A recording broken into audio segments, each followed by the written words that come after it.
Hello students, അടുത്തത് Wilcoxon signed rank ടെസ്റ്റാണ്. അപ്പം ഈ ഒരു നോൺ പാരാമെട്രിക് ടെസ്റ്റും നമ്മൾ എന്തിലാണ് യൂസ് ചെയ്യുന്നത്? ടി ടെസ്റ്റിന് പകരമാണ് നമ്മൾ യൂസ് ചെയ്യുന്നത്. സ്റ്റുഡൻറ്റ് ടി ടെസ്റ്റിന് വേറൊരു പേരാണ് സ്റ്റുഡൻറ്റ് ടി ടെസ്റ്റ്. അപ്പോൾ ടി ടെസ്റ്റിന് പകരം നമ്മൾ യൂസ് ചെയ്യുന്ന ഒരു നോൺ പാരാമെട്രിക് ടെസ്റ്റ് തന്നെയാണ് എന്ത്? വിൽകോക്സൺ സൈൻഡ് റാങ്ക് ടെസ്റ്റും. ഇത് ഏത് സിറ്റുവേഷനിലാണ് നമ്മൾ യൂസ് ചെയ്യുന്നത്? In case of two related samples or repeated measurement on A single sample. അപ്പോൾ റിലേറ്റഡ് അല്ലെങ്കിൽ റിപ്പീറ്റഡ് ആയിട്ട് നമ്മൾ റാങ്ക് കൊടുക്കുന്ന കേസാണ്. റിപ്പീറ്റഡ് വരുന്ന സാമ്പിൾസിനെ ടെസ്റ്റ് ചെയ്യാൻ വേണ്ടിയിട്ടാണ് നമ്മൾ എന്ത് യൂസ് ചെയ്യുന്നത്? Wilcoxon signed rank test use ചെയ്യുന്നത്. ഓക്കെ, അപ്പം ഇവിടെ വിൽകോക്സൺ എന്ന് പറയുന്ന ഒരു സയൻറ്റിസ്റ്റ്, ഫ്രാങ്ക് വിൽകോക്സൺ ആണ്. അതിനുശേഷമാണ് അങ്ങനെ ഒരു പേര് വന്നത്. And Wilcoxon signed rank test is designed to test hypothesis about the location of a population distribution. മീഡിയനുമായിട്ട് ബന്ധമുണ്ട്, അതെവിടെ ലൊക്കേറ്റ് ചെയ്യുന്നു ആയിട്ട് ബന്ധമുണ്ട് വിൽകോക്സൺ സൈൻഡ് റാങ്ക് ടെസ്റ്റിന്.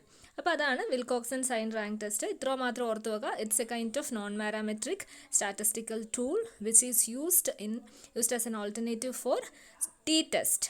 And it is used in cases of two related samples or repeated measurement of a single sample. അത്രയാണ് വിൽകോക്സിനെ കുറിച്ച് നമുക്ക് ഓർത്ത് വെക്കേണ്ട കാര്യം. ഇനി നമുക്കതിൻ്റെ ഒരു പ്രോബ്ലത്തിലേക്ക് നോക്കാം, അതെങ്ങനെയാണ് ചെയ്യുന്നത്. അപ്പോൾ നമ്മൾ ഓൾറെഡി റാങ്ക് ടെസ്റ്റ്, അതായത് റാങ്ക് കോറിലേഷനൊക്കെ നമ്മൾ പഠിച്ചതാണ്.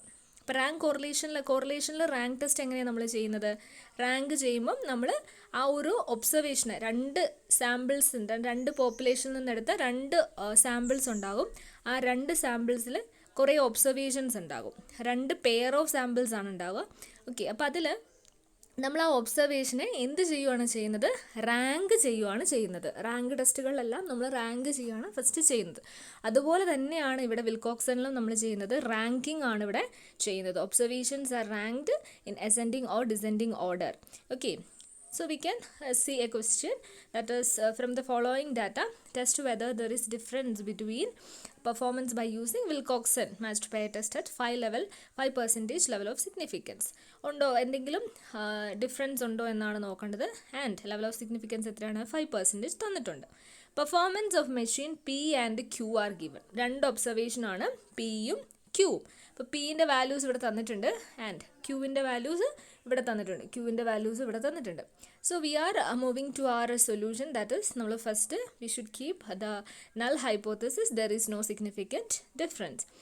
ആഫ്റ്റർ ദാറ്റ് നമ്മൾ എന്താ ചെയ്യുന്നത്? നമ്മൾ പി വാല്യൂനെയും ക്യൂ വാല്യൂനെയും എടുത്തെഴുതുന്നു. Then we are finding the difference.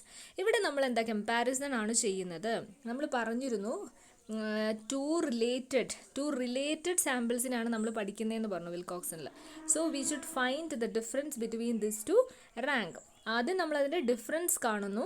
Then അതിനുശേഷം ആ ഡിഫറൻസിനെ നമ്മൾ എന്ത് ചെയ്യുന്നു? ഡിഫറൻസിനെയാണ് നമ്മൾ റാങ്ക് ചെയ്യുന്നത്. അപ്പോൾ റാങ്കിങ് എങ്ങനെ ചെയ്യുന്നതെന്നൊക്കെ നമുക്കറിയാം. ഒന്നിൽ കൂടുതൽ ഒരേ വാല്യൂ റിപ്പീറ്റ് ചെയ്തിട്ടുണ്ടെങ്കിൽ നമ്മൾ എന്ത് ചെയ്യുന്നു? അതിൻ്റെ ആവറേജ് എടുത്തിട്ട് ആണ് റാങ്ക് ചെയ്യുന്നത്. അപ്പോൾ റാങ്കിങ് നമ്മൾ പഠിച്ചതാണ്. സോ ഫസ്റ്റ് വൺ ഇവിടെ ഈ ഡിഫറൻസിൽ സൈൻ കൺസിഡർ ചെയ്യാണ്ടാണ് നമ്മൾ എന്ത് ചെയ്യുന്നത്? ഫസ്റ്റ് നമ്മൾ റാങ്ക് കൊടുക്കുന്നത്. സൈൻ കൺസിഡർ ചെയ്യുന്നില്ല. സൈൻ കൺസിഡർ ചെയ്യാണ്ട് നമ്മൾ ടോട്ടൽ റാങ്ക് കൊടുക്കുന്നു. അപ്പോൾ വൺ എന്ന് പറയുന്നതിന് നമ്മൾ 1 റാങ്ക് കൊടുക്കുന്നു. ദെൻ 2 എന്ന് പറയുന്നത് 2 എണ്ണം ഉണ്ട്. 2 ഇവിടെയുണ്ട് 2. അപ്പം അങ്ങനെ 2 എണ്ണം വരുമ്പം എന്താ ചെയ്യേണ്ടത് നമ്മൾ പഠിച്ചതാണ്. കാരണം ആ 2ൻ്റെയും സെക്കൻഡ് ആൻഡ് തേർഡ് പൊസിഷൻ ആണ് ശരിക്കും അത്. So we should find the average of the second and third position. And ആ ഒരു 2.9 അതിൻ്റെ ആവറേജ് ആണ് നമ്മൾ ആ രണ്ട് പൊസിഷനിലും കൊടുക്കുന്നത്. 2.5 എന്ന പൊസിഷൻ നമ്മൾ കൊടുക്കുന്നു. ദെൻ അടുത്ത പൊസിഷൻ എന്താണ്? 4 ആണ്. അപ്പോൾ ഇവിടെ എന്താണ്? 4 റിപ്പീറ്റ് ചെയ്യുന്നുണ്ട്. സോ അങ്ങനെ നമ്മൾ റാങ്ക് കണ്ടുപിടിക്കുന്നു. അതിനുശേഷമുള്ളൊരു കോളമാണ് റാങ്ക് വിത്ത് സൈൻസ്. നമ്മൾ സൈൻ വെച്ച് റാങ്ക് ചെയ്യുന്നു. അതായത് പോസിറ്റീവ് റാങ്കുകളെല്ലാം ഒരു സൈഡിൽ, നെഗറ്റീവ് റാങ്കുകളെല്ലാം ഒരു സൈഡിൽ എടുക്കുന്നു. Then we are finding the aggregate, total കണ്ടുപിടിക്കുകയാണ് ചെയ്യുന്നത്. ഈ പോസിറ്റീവിൻ്റെയും നെഗറ്റീവിൻ്റെയും ടോട്ടൽ നമ്മൾ കണ്ടുപിടിക്കുന്നു. ഓക്കെ, അത്രയും ചെയ്തതിന് ശേഷം ഇപ്പോൾ ഇതിൻ്റെ കാൽക്കുലേഷൻസ് ആണ് ഇവിടെ പറഞ്ഞിരിക്കുന്നത്. നമ്മളെങ്ങനെ റാങ്ക് കൊടുക്കുന്നതെന്നുള്ളത് നമുക്കറിയാവുന്ന കാര്യമാണ്. ആവറേജ് ആണ് നമ്മൾ എടുക്കുക. പൊസിഷൻ്റെ ആവറേജ് ആണ് നമ്മൾ എടുക്കുന്നത്. ഓക്കെ, അപ്പോൾ അതിൽ നമ്മൾ എടുക്കുന്നത് നമുക്ക് രണ്ട് വാല്യൂസ് ഇവിടെ കിട്ടിയിട്ടുണ്ട്. 101.5ഉം -18.5ഉം. And we are choosing the lesser value. -18.5 ആണ് നമ്മളിവിടെ എന്ത് ചെയ്യുന്നത്? ചൂസ് ചെയ്യുന്നത്. അപ്പോൾ അതിൽ പറയുന്നത് smaller value is taken whichever is lesser. കുറവുള്ളതാണ് നമ്മൾ എടുക്കുക. ഓക്കെ, 5% ലെവൽ ഓഫ് സിഗ്നിഫിക്കൻസ് ആണ്. അപ്പം എന്താണ് പറഞ്ഞേക്കുന്നത്? 18.5 is less than the table value, hence V accept the null hypothesis. അപ്പം -5% ലെവലിലുള്ള ടേബിൾ വാല്യൂ നോക്കുക. ദെൻ നമുക്കതിൽ കാണാൻ പറ്റും എങ്ങനെ പോയാലും അത് പോസിറ്റീവ് ആയിരിക്കും. ടേബിൾ വാല്യൂ പോസിറ്റീവ് ആയിരിക്കും നമുക്ക് കിട്ടുക. സോ നമുക്ക് പറയാൻ പറ്റും എന്താണ്? -18.5 is less than that, minus ആണ്. അതുകൊണ്ട് നമ്മൾ അക്സെപ്റ്റ് ചെയ്യുന്നു, we are accepting the null hypothesis and there is no significant difference between the performance of two machine എന്ന് നമുക്ക് കൺക്ലൂഷനായിട്ട് പറയാൻ സാധിക്കും. ഇത് എന്തിൻ്റെ കേസിലാണ്? സ്മോൾ സാമ്പിളിൻ്റെ കേസിലാണ്. ഇപ്പം ലാർജ് സാമ്പിൾ, അതായത് എക്സീഡ്സ് 25 കൂടുവാണെങ്കിൽ നമ്മൾ എന്ത് ചെയ്യും? അങ്ങനെയാകുമ്പോൾ നമ്മൾ എന്ത് ടെസ്റ്റാണ് യൂസ് ചെയ്യുന്നതെന്ന് പറഞ്ഞാൽ സെറ്റ് ടെസ്റ്റ് ആണ് യൂസ് ചെയ്യുന്നത്. സെറ്റ് ടെസ്റ്റിൻ്റെ ഇക്വേഷൻ ഇവിടെ പറഞ്ഞിട്ടുണ്ട്, T minus mu by sigma. അത് മ്യൂ കണ്ടുപിടിക്കാനുള്ള ഇക്വേഷൻ ഉണ്ട്, n into n plus 1/4. Sigma കണ്ടുപിടിക്കാനുള്ള ഇക്വേഷൻ സെപ്പറേറ്റ് തന്നിട്ടുണ്ട്, n into n plus 1 into 2n plus 1 divided by 24 whole root. അപ്പോൾ ഇതാണ് നമുക്ക് സെറ്റ് ടെസ്റ്റിൻ്റെ ഒരു ഇക്വേഷൻ തന്നിരിക്കുന്നത്. പ്രോബ്ലം തന്നിട്ടുണ്ട്, പ്രോബ്ലം നോക്കുക. The weight of 26 babies who stayed on diet for some weeks are given below in kilograms. By using signed rank test the effectiveness of diet at 5% level of significance. അപ്പോൾ ഇവിടുത്തെ 25 കൂടുതലുണ്ട്. നമുക്ക് wait ആണ്, 26 ബേബീസിൻ്റെ wait ആണ് ഇവിടെ നമുക്ക് തന്നിരിക്കുന്നത്. Before the diet and after the diet we should find if there any significant difference between the to.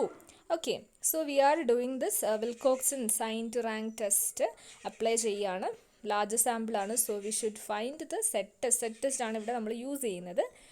Moving on to the solution, there is first of all you should keep this null hypothesis H0 as there is no significant difference between the babies.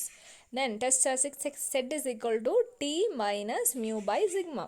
അങ്ങനെയാണ് തന്നിരിക്കുന്നത് അല്ലേ. അപ്പം നമുക്ക് first of all we should find the difference ഒക്കെ കണ്ടുപിടിക്കണം. Difference കണ്ടുപിടിക്കാൻ വേണ്ടിയിട്ട് നമ്മൾ ഫസ്റ്റ് രണ്ട് വാല്യൂസും എഴുതുന്നു. സാധാരണ പോലെ തന്നെ എഴുതുക, നമ്മുടെ പി വാല്യൂയും ക്യൂ വാല്യൂ എഴുതുക, ബിഫോറും ആഫ്റ്ററും എഴുതുക. അതിനുശേഷം അത് തമ്മിലുള്ള ഡിഫറൻസ് എടുക്കുക.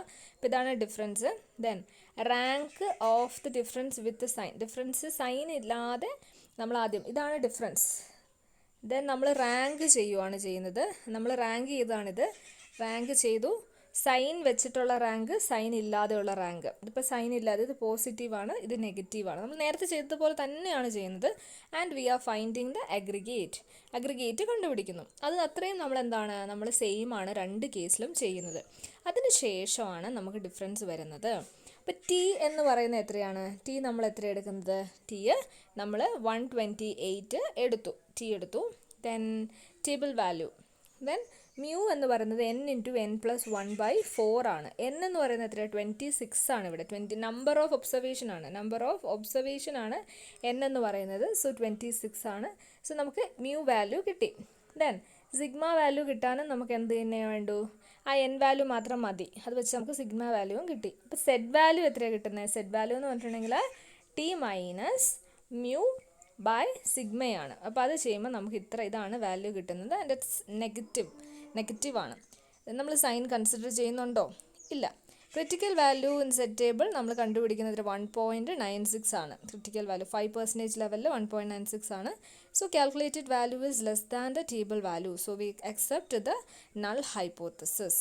അപ്പോൾ നമുക്ക് എങ്ങനെ കൺക്ലൂഡ് ചെയ്യാൻ പറ്റും? There is no significant difference എന്ന് നമുക്ക് പറയാൻ പറ്റും. അപ്പോൾ ഇത് ചെയ്യുന്നതെല്ലാം സെയിം തന്നെയാണ്. നമ്മൾ പഠിച്ചു വെക്കേണ്ട എന്താണ്? ആ ഇക്വേഷൻ പഠിച്ചു വെക്കുക. ചെയ്യുന്ന ഒരു പ്രൊസീജിയർ, റാങ്കിങ് എങ്ങനെ ചെയ്യുന്നു എന്നുള്ള കാര്യം കൂടിയാണ് അവിടെ നമുക്ക് പഠിച്ചു വെക്കേണ്ടതായിട്ടുള്ളത്. ഓക്കെ, അപ്പോൾ അതാണ് വിൽകോക്സൺ സൈൻഡ് റാങ്ക് ടെസ്റ്റ്.